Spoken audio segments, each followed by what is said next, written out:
Good afternoon, everyone. Welcome to our last session for today. And we have responding to bullying by our presenter is Alex Robles.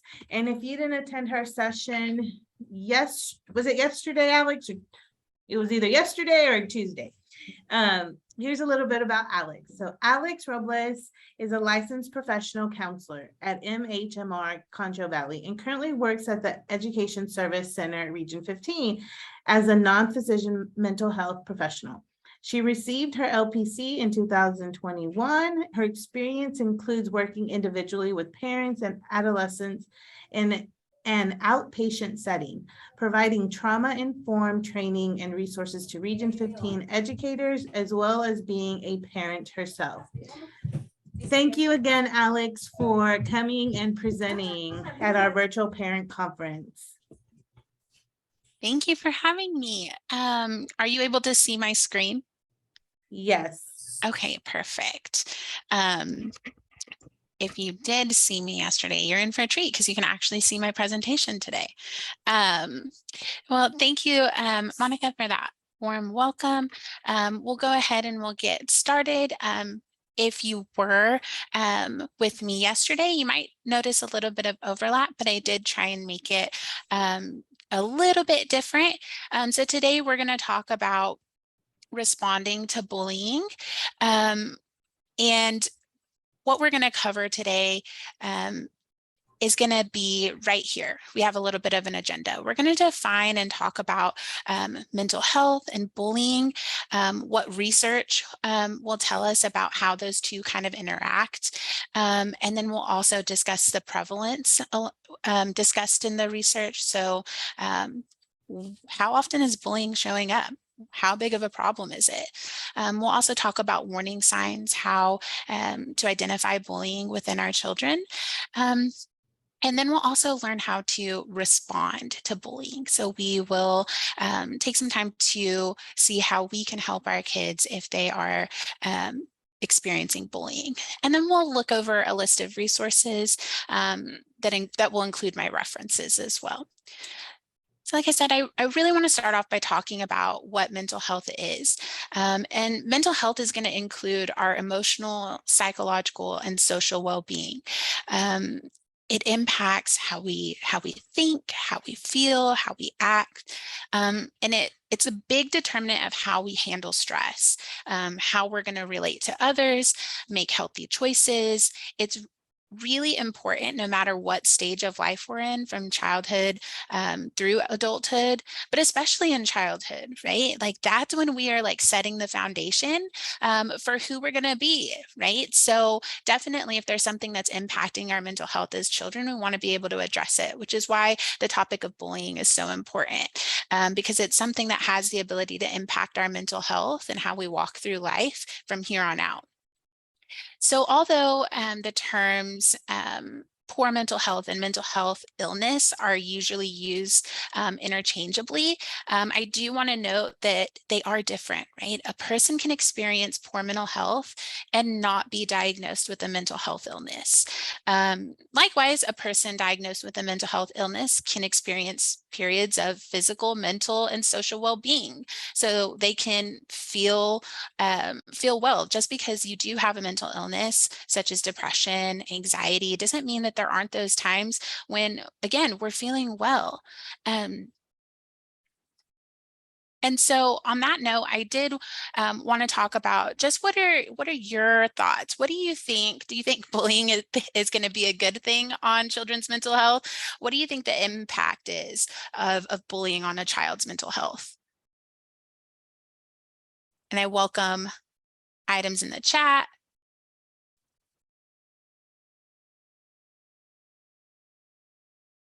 Or come off mute.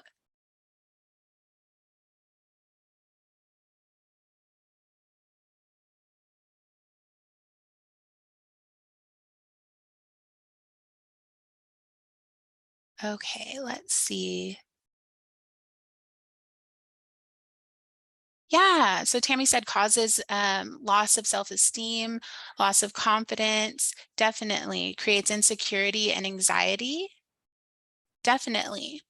And so those are some things that I think you'll see here in a moment when we talk about the research, that those are things that definitely happen. But again, we've defined mental health. Let's go ahead and talk about what bullying is. Okay, so when we're talking about bullying, we're talking about a repeated and persistent and aggressive behavior that's directed at an individual or individuals. It can be a group that is intended to cause or should be known to cause fear, distress, and or harm to another person's body, feelings, self-esteem, or reputation. It's also important to note that bullying occurs in a context where there is a real or perceived power imbalance, right? So all of these things are necessary for bullying to take place, right? It has to be repetitive, it has to be direct, right? And there has to be that power imbalance. So now we're going to talk about different types of bullying, right? So generally, when we're talking about bullying, yesterday we actually focused primarily on cyberbullying, but there's these different types. So verbal bullying is actually the most common type of bullying, and it's the easiest to inflict on other kids, right? It's direct and it's quick, right? It's something that you have literally like at your fingertips, at your mouth, right? So children learn at a very early age how to bully other children verbally. And it begins with unsophisticated name calling, right? Usually words that adults tell children are forbidden or unacceptable. And then when they mature, they understand how words can be used in powerful ways to hurt one another. And so then we kind of see the verbal bullying kind of progress a little bit. Typically, right, stereotypically, boys will generally name call and use threats, where girls, you might see what we would depict as the drama, right? We might see gossiping. And typically, verbally, we'll see that more begin to peak like in middle school, high school, maybe not necessarily in the younger developmental stages, but definitely as they get older. And then again, it kind of declines later, hopefully, right? As we're adults and we mature and start to realize that we can be accepting of other people's differences and we don't necessarily have to be verbally aggressive about those things, right? So I'm wondering if anybody has any examples that what verbal teasing might, or what verbal, see, I just gave you an example. What kind of examples you might have of verbal bullying. So teasing was one. Any other examples that you can think of? Tammy mentioned name calling.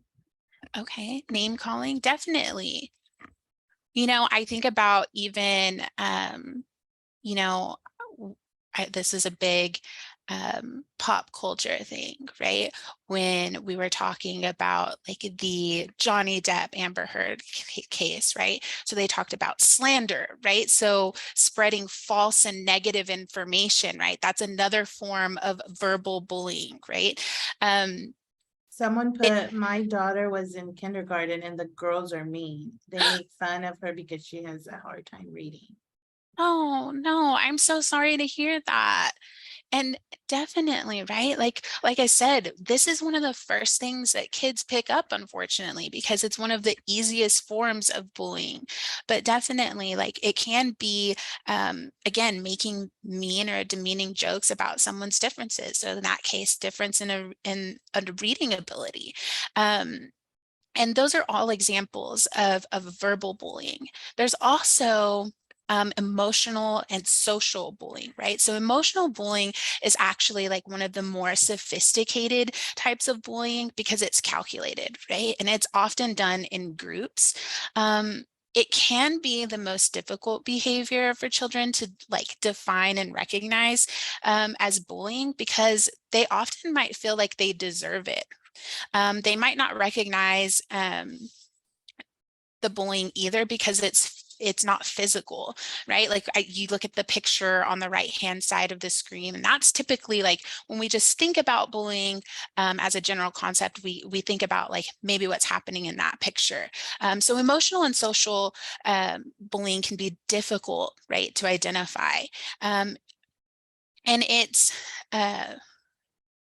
emotional bullying is generally difficult for like even a casual observer to detect, since we may not have like the full knowledge of social structures surrounding the behavior that's going on. So definitely one of the, like we said, one of the more sophisticated types of bullying.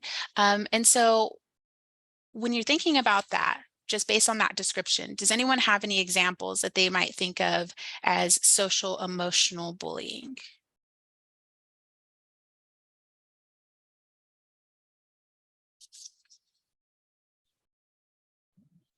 And I could be wrong. Is it so when people make fun of, like, let's say guys because they're emotional, and they or because the boys start crying. Yeah, Is that yeah, maybe that one or that too one can go either sensitive? Yeah. both. Mhm. I would say that might be even still in verbal, but definitely it could be social emotional too, because I think the aim of that is to make that boy feel excluded, right? So that's what we're really looking at when we're looking at emotional and social bullying, is that the intent is to make someone feel excluded. There's some sort of social manipulation, maybe even telling someone who they can and cannot be friends with. That's another one. And that's typically like one that we often see, like, again, unfortunately, stereotypically, like when we look in movies, like we see that like in Mean Girls, right? Things like that. Spreading rumors, humiliation, but definitely, Monica, that could be one too. Because like I said, I think the intent is to make that boy feel excluded or like, socially isolated because, hey, you're not conforming to what this typical guy reputation should be. Definitely. And then the next one is physical, right? So physical bullying can be the easiest, right? We just talked about the hardest one to identify and the most like sophisticated. Physical bullying can be the easiest type of bullying to recognize, since there's usually some visible behavior, right? This type of bullying, we are intending to harm people with threats or pretending to physically harm the target. So like, flicking your fingers or, you know, like making like you're going to push or like make someone try to flinch, things like that. Physical bullying can begin in children as young as 4 to 5 years old. And this behavior often isn't considered bullying until the child actually realizes that their actions are causing someone else pain, right? Before that, we probably all got, I know I did, right? When my daughter was, teething, or maybe they were 2 or 3 and they're biting or hitting. Oh, that's not necessarily bullying. That's probably like a developmentally like appropriate thing. Like I said, it's whenever the child can actually realize that what they're doing is hurting other people. So examples of that is going to be obviously like hitting, kicking, pushing, taking or damaging property. So like if I have someone's phone and I just like throw it, right? Or, I'm putting their backpack in the trash, that kind of thing. Any type of forced or unwelcome contact is going to go under physical. There's also sexual bullying, right? Understandably, that might be the most difficult type of bullying for a child and parents to talk about. But even though the subject may be uncomfortable to talk about, children need to know like acceptable and appropriate boundaries within their social relationships. Students need to be provided with appropriate social rules and norms for dating, flirting, so that they can respect each other and recognize when someone is not respecting them sexually. So examples of sexual bullying might be sexually charged comments, inappropriate or lewd glances, inappropriate physical contact, or targeted sexual jokes. And so again, I don't think that, when I typically thought of bullying, I even thought of that as a type, but definitely something that we're seeing, right? That has been going on. And then, like I said, cyberbullying, the last type. So as we've kind of like going into this, I think about, COVID, I think this might have even increased, right? The use of technology, being on the internet, being in these virtual spaces. And unfortunately, it's become just another space where kids may become the target of bullying, right? I saw an example where it said, the internet's become like the new bathroom wall, right? Where kids are posting mean and inappropriate comments about each other. And so cyberbullying, examples of that. What are some examples of cyberbullying that you can come up with?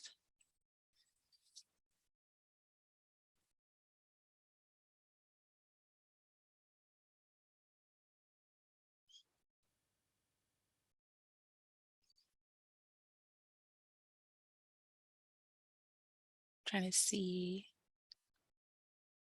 what do we got here? Doxing. Noemi said doxing. That's actually like a word, I don't know if everyone's familiar with it, is whenever you're putting out personal information for people to be used. So like, I think the example I used yesterday was J.K. Rowling, right? There were some people that didn't agree with some of the things that she was saying and doing. And so they put out her personal address, like, maybe their phone number, things like that out on like Twitter. So definitely. Doxing is kind of like HIPAA. Yeah, right. It's a privacy issue, definitely. Tricking someone by making a fake profile. So catfishing.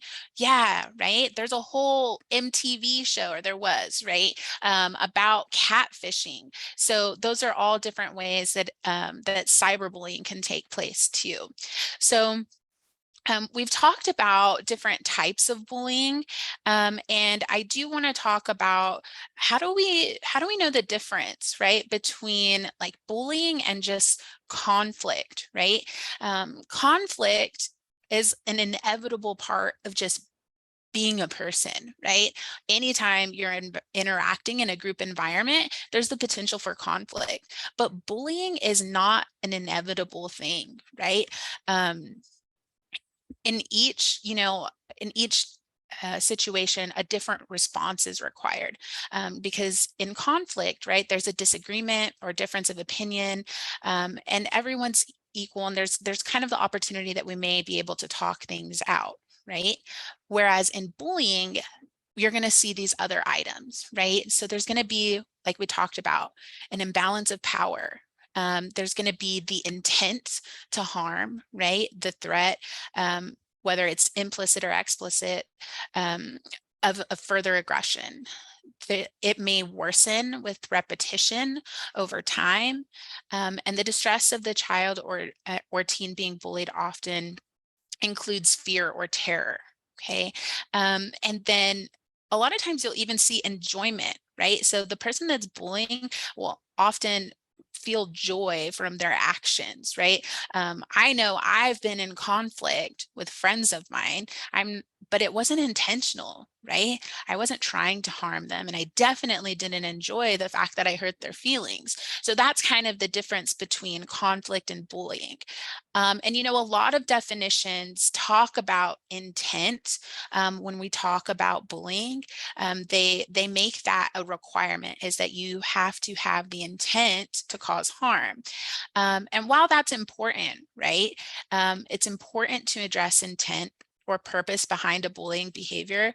It's equally important to look at the impact of the behavior on the target, on the kid, right? So focusing on impact versus intent can be useful in situations where the person who's doing the bullying kind of like dismisses it as it was just a joke, right? Or they just took it the wrong way.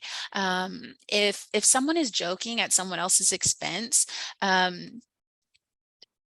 obviously there's other elements of bullying, but to consider besides intent. So were they making fun of them to be cool, right? So maybe I wasn't trying to harm them, but I was definitely trying to be cooler and get that imbalance of power. Um, and so again, it also has to do with repetition. So how often am I doing that? If I'm doing it on a regular basis after someone's asked me to stop, I may not, again, be intending to hurt their feelings with my jokes, but if I'm doing it over and over again after they've asked me to stop, again, that's an element of bullying. So we have a comment that's Sure. from a participant that said the problem is that schools don't do anything about bullies. They just get told that's not nice. Oh, okay. Yeah. So we will talk a little bit more. I think that's a great comment to make about how sometimes it can feel really frustrating when we feel like there's not any action coming from other entities that might be involved, right? In this case, in an education setting. We will talk a little bit more about what we can do with those other entities and what we can do as individuals to make sure that there's being something done, even if we feel like maybe we're lacking help from other people. But definitely, thank you.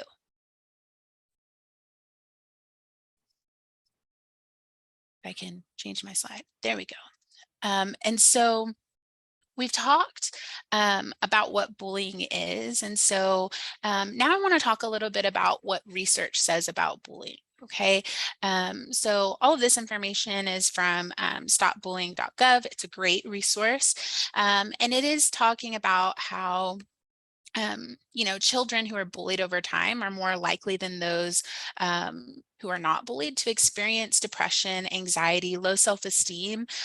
They also are more likely to be lonely and want to avoid school. And so that's something that we talked about at the very beginning, right? Mental health and bullying, there is kind of some overlap in how that can negatively impact us. So the same study showed that children and youth who bully others over time are at a higher risk for more intense and antisocial behavior. So then if we're a bully, like when we're young, right? Then thinking about or getting bullied, thinking about those antisocial behaviors that might happen later on. Okay, so it might progress into maybe now we're even getting in legal trouble.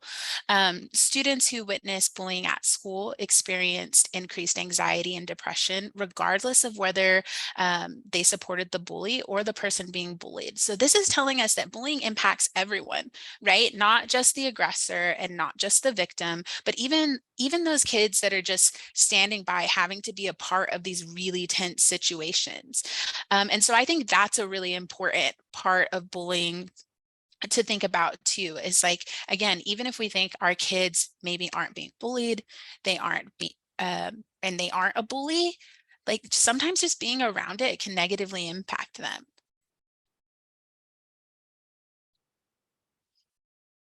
And so here's some statistics from Texas, from the CDC. So and for this, these statistics are based on high school. For whatever reason, middle school results for Texas were not available. But when surveying high school students, the population that they surveyed, 15.7 reported that they were electronically bullied. 20% of females, 20.4% of females reported being cyber bullied versus 10.9% of males.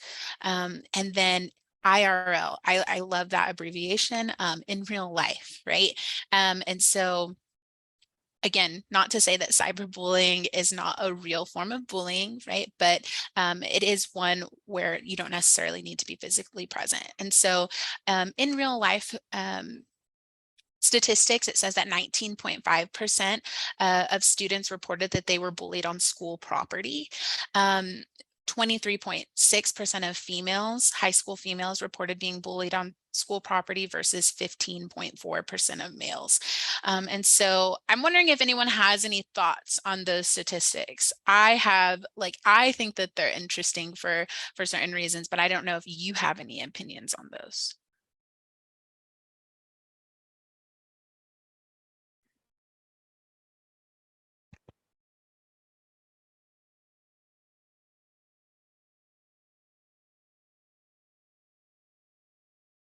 Looks like maybe someone, let's see.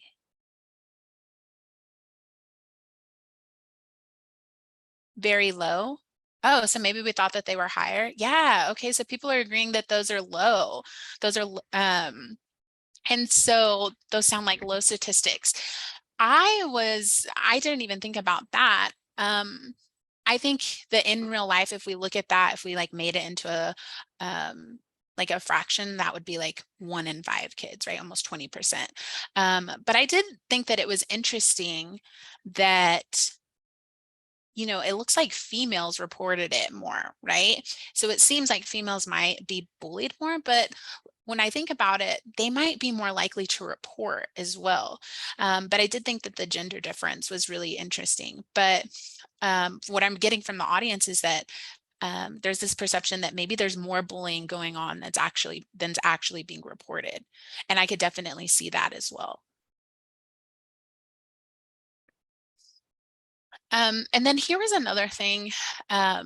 Students with disabilities, as far as bullying goes, students with specific learning disabilities such as autism spectrum disorder, emotional and behavioral disorders, and other health impairments and speech or language impairments report greater rates of victimization than their peers without disabilities. And that is consistent over time as well.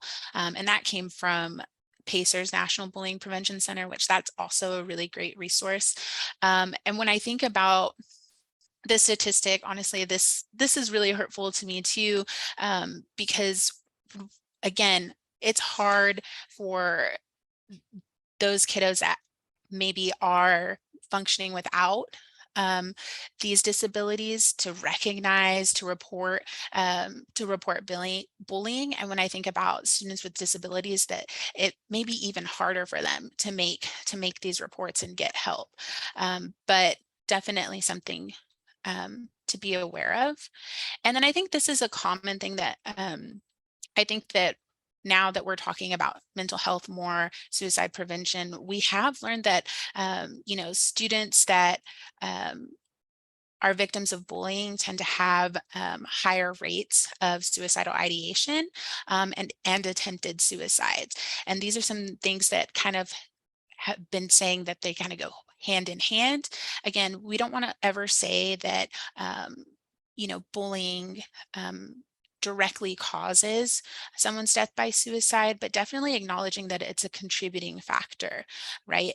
I didn't see, it looks like maybe there's another comment in the chat. Question. Someone has a question. Males are ashamed to say anything. Who has a question? Let's hear it. So she or he typed, my daughter is so nice with a big heart. She won't say anything. She will just try to talk it out with the kid. How would I try to explain to her? Okay, yeah, definitely. We will talk a little bit. Y'all are good. Y'all are all about action. And so we will get a little bit about like some things that we can talk about and some resources that you as a parent can use about how to talk to your kids, resources that your kid can use as well in order to get some of these resiliency and skills and different ways that we can go about handling and responding to bullying. But definitely, thank you for your question. And hopefully, right, by the end of this, you'll feel like it was addressed. And if not, again, we can talk about like some more personal things off of this as well. I'll have my contact information. Another statistic, and this is my last statistic for you guys. And I think is kind of goes in hand with that question and comment that we just had, was that 57% of students don't notify an adult at school. So if we're thinking about this, right, when we have over half of students possibly not reporting bullying, we have to take it upon ourselves as the adults to like look out for signs, right? Because they may not be coming to us to tell what's going on, or if they're telling us as parents, maybe they're not wanting to tell the educators or the principals when it's happening at school. So again, when we have over half of victims not coming forth, we definitely have to be able to recognize those warning signs and be able to advocate for them. Um, so here's some signs that your child may be a victim of bullying. These are from stopbullying.org. I've kind of divided the signs into parts that I hope will make it easier to recognize, because when we're looking at our kids, right, they're not a checklist, right? We need to recognize, again, like when we were talking about, like they're a whole person, right? And so made up of these parts, right? They are emotional beings, right? They are social beings. And so hopefully, again, like looking at these things in different areas, we as parents, as adults might be able to look at these different areas of our child too, versus maybe if we had like, oh, I remember she listed 10 things, right? They're going to say like, oh, I know to look at this like outward physical thing, right? Like unexplainable injuries, right? Lost or destroyed clothing, electronics, jewelry, frequent headaches or stomach aches, feeling sick or faking illness. These are all like physical things that might be going on with our kid, that might be a sign that they're being bullied. Um, Especially like when I think about lost or destroyed items, you know, if we're sending our kid with, more than enough lunch money, or we know that we're sending them with, these certain things that maybe it's um their favorite little bracelet, and they're not coming back with those things when you know that they really wanted those things, or if they're coming back hungry, but like I said, when we know we sent them with plenty of lunch money, then maybe that's something that we need to look at. Maybe that's being taken away from them. Maybe they're being bullied. Emotional, right? Their emotional well-being. We might notice feelings of sadness, shame, embarrassment, increased expression of anger, crying. Um, and again, not to be mixed up with, someone said, if a boy is crying, right, and then they're being made fun of. Like crying is a normal part of life, right? I think everyone, it's safe to say everyone on this Zoom call has cried. We're talking about like out of the normal for that child. Behavioral. So we might notice some self-destructive behaviors, such as running away from home, harming themselves, or talking about suicide or harming themselves. We also might notice like some changes in eating or sleeping habits. So maybe they're not hungry. They're having trouble getting to sleep, might have frequent nightmares. These are all some behaviors that might be telling us that there's some bullying going on. And then social, right? Sudden loss of friends, or avoidance of social situations, declining grades, loss of interest in schoolwork, or not wanting to go to school at all. And so again, some of you may be on here and thinking like, I've already seen these things, in my kid. I know that they're a victim of bullying and they've told me these things. I want to know what to do kind of next, right? And like I said, we will get to that here in a second. But I do want to talk about some things that we want to avoid, right? Um, when our kid tells us that they're being bullied. So the first one is, you'll see where it says stand up. So telling your child to stand up to the bully, this can imply that this is your child's responsibility to handle the situation. And while there's like truth to that statement, right? We want to teach our kids to be assertive. And that's often a really good response, is to, set those assertive boundaries. Sending your child back into a situation without any further information other than just stand up to them, right, is probably going to cause more harm, right? A more effective response might be to brainstorm some options with your kid about what you can do as a team to respond to the situation. Let them know that it's not just up to them to deal with the bullying. And then avoid, right? So telling your kid to ignore the bully is easier said than done. Your kid actually probably already tried to ignore the situation. That's the typical response from kids. If that method had been effective though, right, there wouldn't be a need for your kids seeking your help. And so it's difficult to ignore someone who might be sitting behind you on the bus or next to you in class.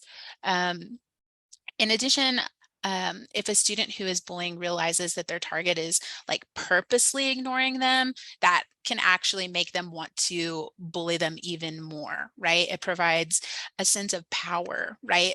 That bullying student is seeking to get that rise out of them, right? So again, those are reactions that we are normal for parents to have, but we might want to avoid from time to time.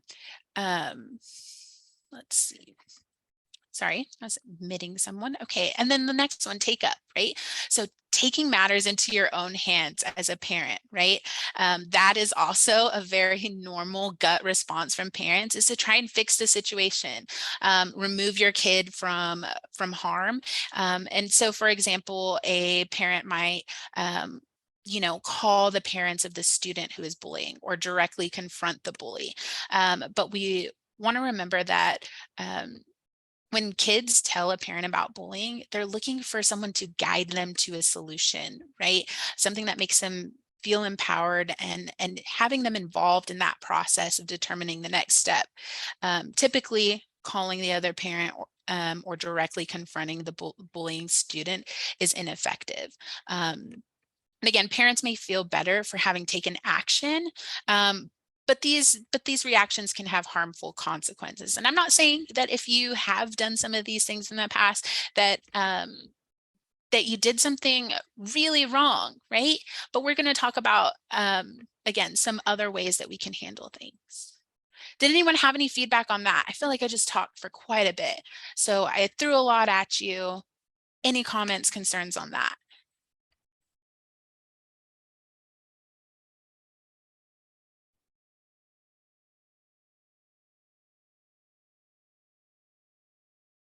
No, doesn't look like it. Okay. Well, then we will keep rolling.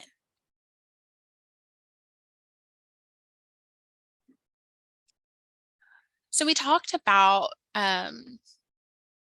what it might look like when our kids are being bullied. And while we may not want to look for these signs, we want to think as parents that we're not raising a bully. Um, we have to kind of keep in mind the cliche, like never say never, right?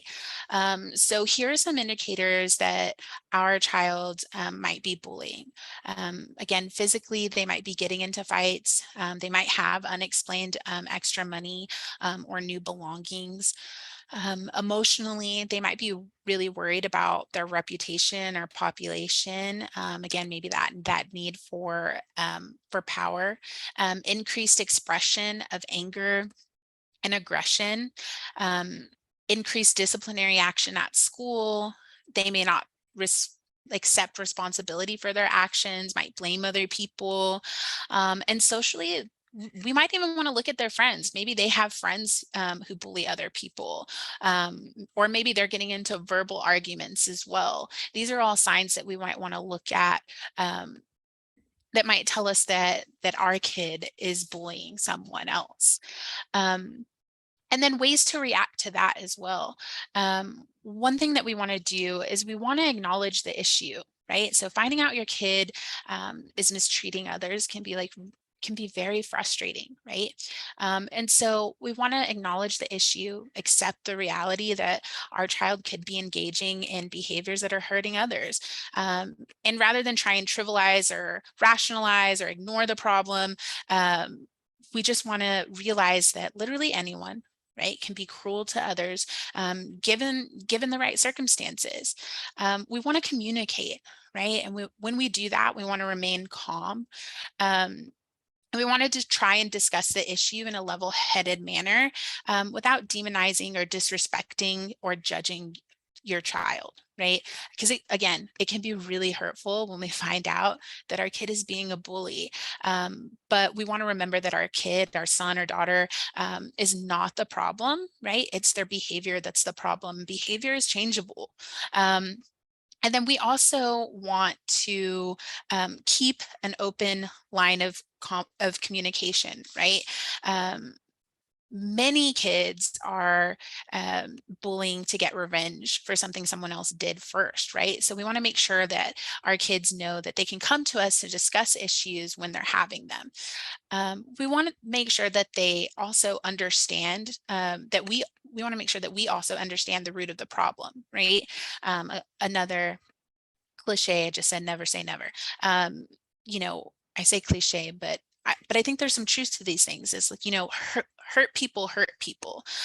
So it's really important to identify the reasons our child has acted out. Is it an unhealthy coping mechanism that we're looking at when we're seeing bullying? Is it because they were victimized? Were they on the receiving end of bullying? Is it because maybe there aren't any rules in place and there's no threat to deter them from bullying, right? Maybe we didn't set out that expectation. We got to try and get to the bottom of the issue. And then another thing There's is, also, yes, Alex, there's a was comment on the, what about the parents that encourage their children to be bullies?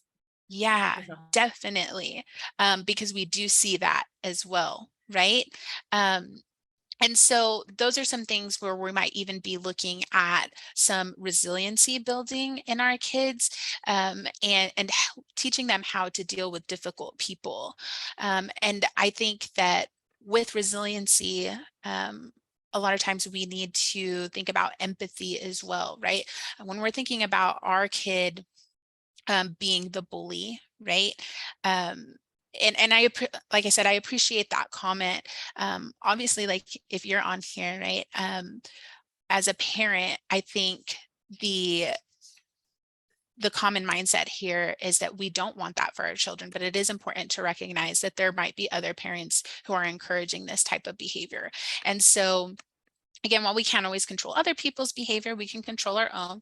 And so making sure that we're implementing these things with our kids. So making sure that that our kids understand, how empathy, right?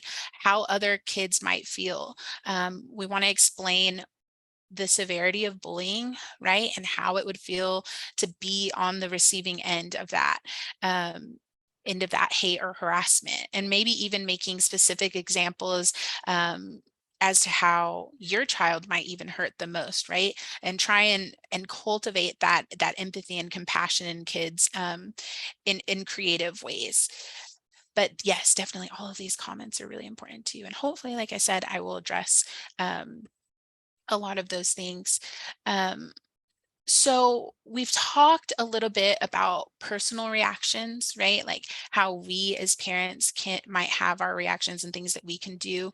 Um, but now we're going to talk about like intervention. So here are some common mistakes that we make when we find out about bullying. The first one is ignore, right? We don't want to ignore bullying. We don't want to think that our kids can work it out without adult help. Okay. Um, and so we've talked about ignoring like several times throughout the presentation.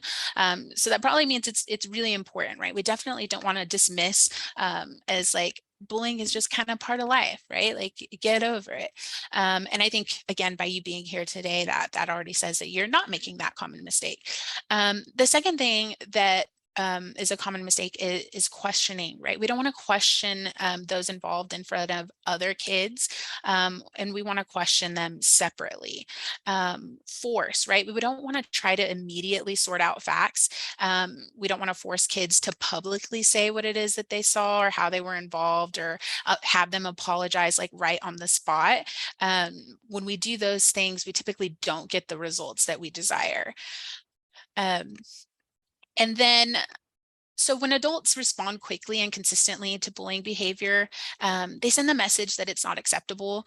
And research shows that we can stop bullying behavior over time when we follow some of these steps, right? We want to intervene immediately. So as soon as we find out that bullying is happening, we want to intervene as soon as possible, and by separating those that might be involved, making sure that everyone is safe, and of course, meeting any medical or mental health needs. We also want to be calm and reassure our kids that are involved, even including the bystanders, right? Because we talked about beforehand, right? Even those who may not be directly involved in the bullying, making sure that those kids feel safe and calm. And then model, right? We want to model respectful behavior when we intervene. So definitely when we find out that bullying is happening, we want to model the behavior that we want to see. So that means we don't want to be yelling or using language that might be inappropriate. We want to model the behavior that we want to see.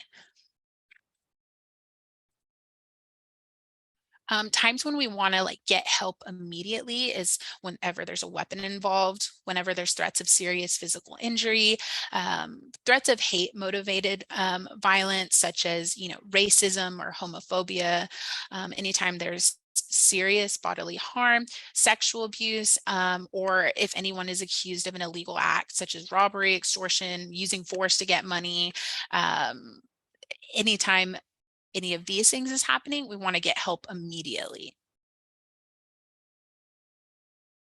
And so what can you do? So we talked about some of those things where we might want to get help immediately. So again, if the problem, there's been a crime involved, you want to call 911, right? Up until now, like we've been talking about things that we can do as individuals, but these are going to be the things where we're getting connected to resources for the problem. And so again, if it's something where there's a crime or there's an immediate risk of harm, we want to call 911. If someone is feeling helpless, hopeless, thinking of suicide, the suicide prevention hotline has transitioned from the 1-800-273-TALK. That number will still be available, but know that 988 is a much easier number to memorize. And Region 15 actually has a resource guide for the next things as well. So whenever you notice that someone is acting differently than normal, such as always seeming sad or anxious, struggling to complete tasks, or not being able to take care of themselves, it might be necessary to find a counselor or other mental health services.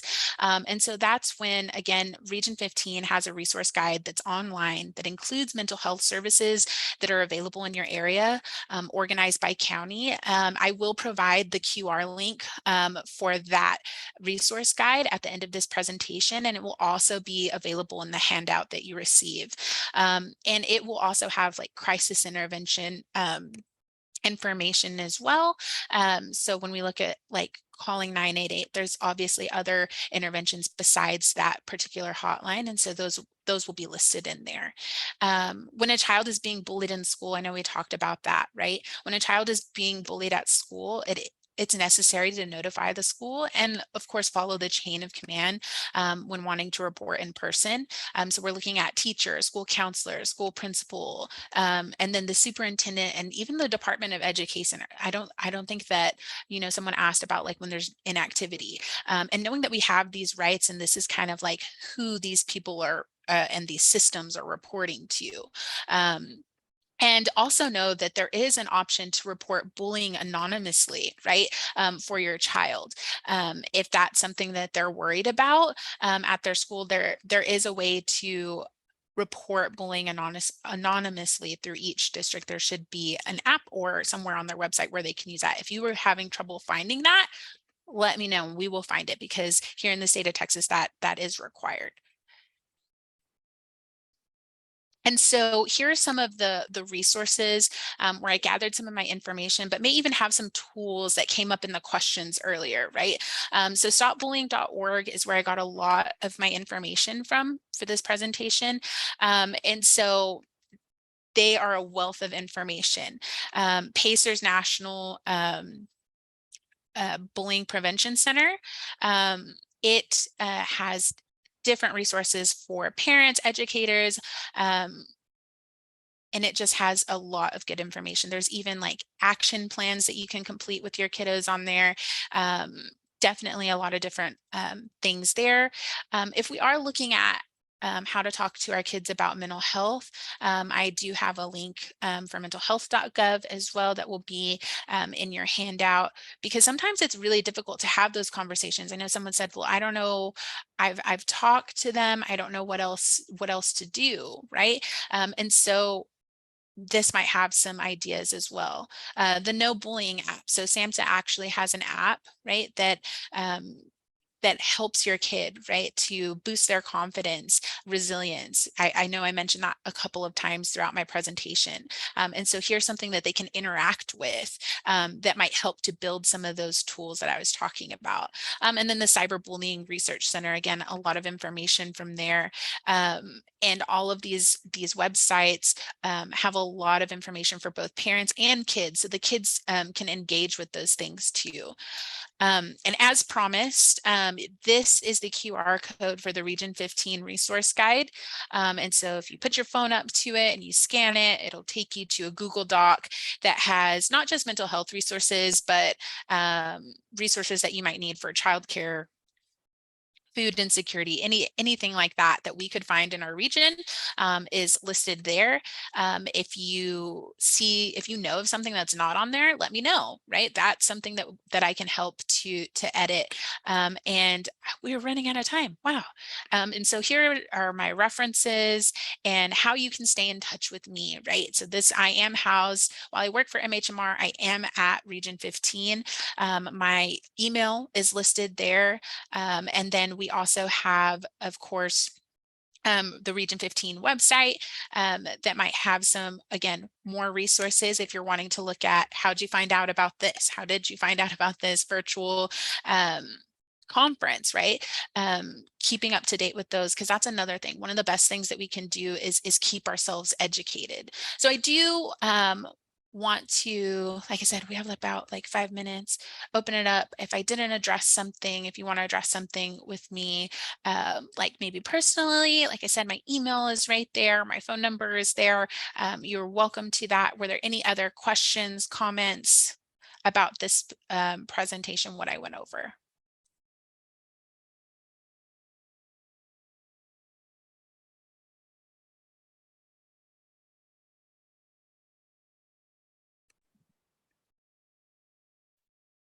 Thank you, Alex, for great Okay. information. I also want to thank you, and I'm happy that you are housed here in our service center. I have little ones as well, and I get to go to you for resources and guidance here. So I would share that to all the participants here. If you have any questions, she is amazing. Email her, call her, and she will talk to you. And if you need further assistance, she will do that. So thank you, Alex. Thank you.